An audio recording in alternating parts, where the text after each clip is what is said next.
இன்று காலையில் சட்டமன்றம் கூடியது. கேள்வி நேரம் முடிந்தவுடனே சீரோவரில் மாண்புமிகு முதலமைச்சர் அவர்கள் கரூர் சம்பவத்திற்கான விளக்கத்தை சொன்னார்கள். அதனுடைய சொன்னதுக்கு பிறகு ஒவ்வொரு கட்சி தலைவர் வாரியாக பேசும்போது கரூரில் சம்பவத்தில் என்னென்ன நடந்தது என்பதை நாங்கள் சுட்டிக்காட்டினோம். அவர்கள் பேசும்போது முதலமைச்சர் பேசும்போது ஒருதலை பட்சமாக அவர்கள் பக்கம் எது குறையும் இல்லை என்பதற்காக சொன்னார்கள். ஆனால் நடந்தது என்ன என்பதை நாங்கள் ஏற்கனவே பல தடவை மீடியாக்களிலும் ஊடகங்களில் சொல்லியிருந்தாலும் கூட இன்றைக்கு சட்டமன்றத்திலும் சொல்ல வேண்டிய ஒரு அவசியம் ஏற்பட்டது. காரணம், முதலமைச்சருடைய கூற்றுக்கு பதில் சொல்ல வேண்டிய ஒரு கட்டாயம் ஏற்பட்டது. அதனுடைய அடிப்படையில் தமிழக வெற்றிக் கழகத்தினுடைய தலைவர் கரூரில் வேலுசாமிபுரத்தில் பேசும்போது அவர் பேச ஆரம்பிக்கும் போதே 10 ரூபாய்க்கு பாட்டில் கமிஷன் அப்படின்னு சொல்லி பேசும்போது அவர்கள் மீது செருப்பு வீசப்பட்டிருக்கிறது. செருப்பு வீசப்பட்டது மட்டுமல்ல, உடனடியாக ஜென்ரேட்டர் ஆஃப் பண்ணப்பட்டிருக்கிறது, கரண்ட் ஆஃப் பண்ணி லத்தி சார்ஜ் நடந்திருக்கிறது. ஆனால் முதலமைச்சர் அது இங்கே பேசும்போது அப்படி ஒன்றும் நடைபெறவில்லை அப்படிங்கிற மாதிரி சொன்னாங்க. பிறகு 5 டிஎஸ்பி 500 காவலர்கள் இருந்ததாக வேற சொன்னாங்க. அங்கே காவலர்களும் இல்லை, டிஎஸ்பி யாருமே இல்லை. இருந்திருந்தால் இந்த சம்பவம் கூட நடந்திருக்காது. அது மட்டும் இல்லை, எதிர்கட்சிகளை குரல்களை நசுக்கிற மாதிரி காவல்துறையும் முதலமைச்சருடைய அறிவுரையின் பேரில் காவல்துறை செயல்படுகிறது. நாங்கள் எதிர்கட்சிகள் எந்த கூட்டம் நடத்தினாலும் காவல்துறை அந்த இடத்திற்கு கேட்கிற இடத்திற்கு அனுமதி தருவதில்லை. நீதிமன்றத்திற்கு போய் தான் நாங்கள் அந்த அனுமதியை வாங்கி தர வேண்டிய ஒரு சூழ்நிலை இருக்கிறது. அது மட்டுமல்ல, தமிழக வெற்றிக் கழகம் கேட்ட இடம் கரூரில் உள்ள ரவுண்டானா பகுதியை கேட்டிருந்தார்கள்.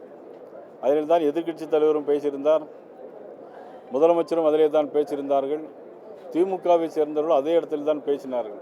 ஆனால் அந்த இடத்தில் அனுமதி கொடுத்திருந்தால் 41 பேர் உயிர் இழந்திருக்க மாட்டார்கள். ஆனால் அதே நேரத்தில் ஒரு குறுகலான இடத்தில் கொடுத்து இவ்வளவு சாவுக்கும் 41 பேர் சாவுக்கும் காரணமாக இன்றைக்கி தமிழக அரசாங்கம் இருந்தது என்று சொன்னால் மிகவும் வருத்தத்திற்கும் வேதனைக்குரிய செயலாக இருக்கிறது. தமிழக வெற்றிக் கழக தலைவர் எல்லா இடங்களிலும் போயிருக்கிறார். ஆனால் கரூரில் வரும்போது தான் சம்பவம் நடைபெறுகிறது என்று சொன்னால் கூட்டத்திற்குள் ரவுடிகள் இருந்திருக்கிறார்கள். ரவுடிகள் செருப்பை கலத்து வீசியிருக்கிறார்கள். எப்போ வீசியிருக்கிறார்கள் என்று சொன்னால் 10 ரூபாய்க்கு பாட்டில் கமிஷன் போகுது, 10 ரூபாய்க்கு பாட்டில் கமிஷன் போகுதுன்னு சொன்னதுனால தான் இவ்வளவு பிரச்சனை வந்திருக்கு. இதை முதலமைச்சர் சட்டமன்றத்தில் மறைத்து காவல்துறை மீது எந்த நடவடிக்கை தவறும் இல்லை அப்படிங்கிற மாதிரி சொன்னாங்க. இல்லை, முழுக்க காவல்துறை தான் பொறுப்பேற்க வேண்டும் என்று நாங்கள் சொல்லி காவல்துறை சரியில்லை என்பதை சொல்லி கரூர் சம்பவத்து வருத்தத்தையும் தெரிவித்து நாங்கள் வெளிநடப்பு செய்திருக்கிறோம். தமிழக டிஜிபி வெங்கட்ராமன் செய்தியாளர் சந்திச்சிருந்தாரு. கரூர் சம்பவத்துக்கு மறுநாள் 500 போலீஸ் தான் பாதுகாப்பு பணியில் இருந்தாங்கன்னு சொன்னார். ஏடிஜிபி தேவாசீர்வாதமும் அதே தான் சொல்லியிருந்தாரு. தமிழ்நாடு முதலமைச்சர் சட்டப்பேரவையில் 606 காவல்துறையினர் அங்கே பாதுகாப்பு பணியில் இருந்தாருன்னு சொல்கிறாங்க. இல்லை, இந்த முரண்பட்ட தகவல் எப்படி பார்க்குறீங்க? இந்த பாதுகாப்பில் தான் குளறுபடி தொடர்ச்சியாக பேசப்பட்டதில்லை, அதில் சந்தேகமே கிடையாது. அவங்க டிஜிபி ஏடிஜிபி சொன்னது வேறு, முதலமைச்சர் சபையில் சொல்வது வேறு. ஆனால் அதே மாதிரி 41 பேர் இறந்து போனாங்க. ஆனால் சபையில் முதலமைச்சர் சொன்னது என்னென்னா 41 இறந்து போனது, ஆஸ்பத்திரியில் 200 பேர் இருந்தார்கள்னு சொன்னாங்க. ஆனால் நாங்கள் போகும்போது 52 பேர் தான் ஆஸ்பத்திரியில் இருந்தாங்க.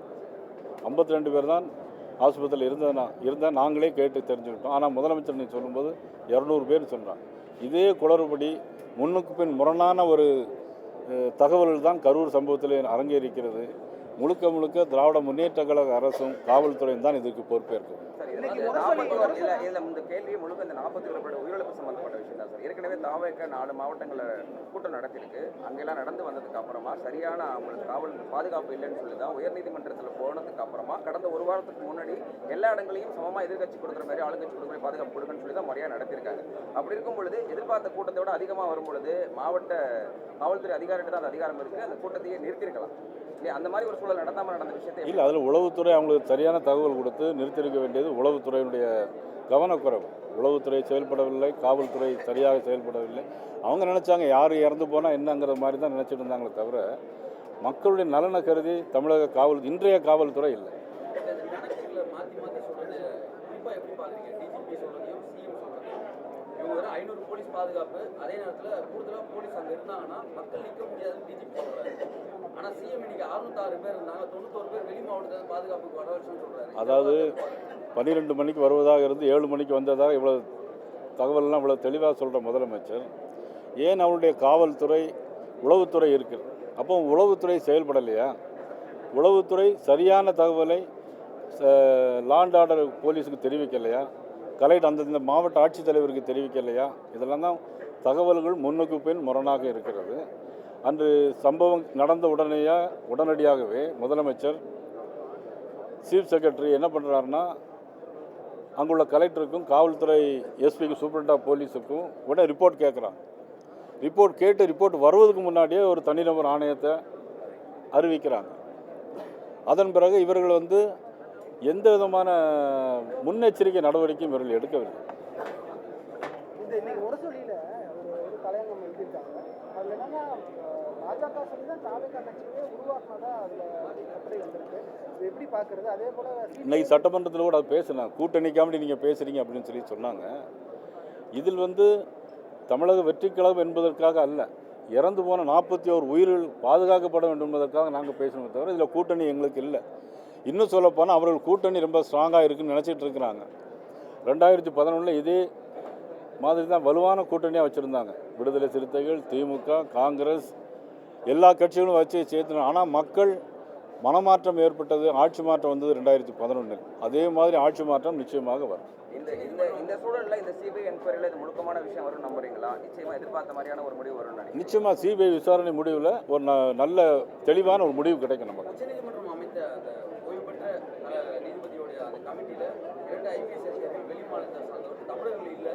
அதனால் தமிழ்நாடு அரசு உச்சநீதிமன்றத்தை அணுகும் முதலமைச்சர் பேசியிருக்காரு. எப்படி பார்க்குறீங்க? இவங்க என்னைக்கு தான் இந்த தமிழ் இல்லைன்னு சொல்லி நல்லவர்கள் நியாயமானவர்கள் தான் பார்க்கணுமே தவிர இதில் நீதிபதி அப்போங்க தமிழ்நாட்டு வரவுடைய நீதிபதி பூரா தமிழ் நீதிபதியாக தானே போட வேண்டியிருக்கும்.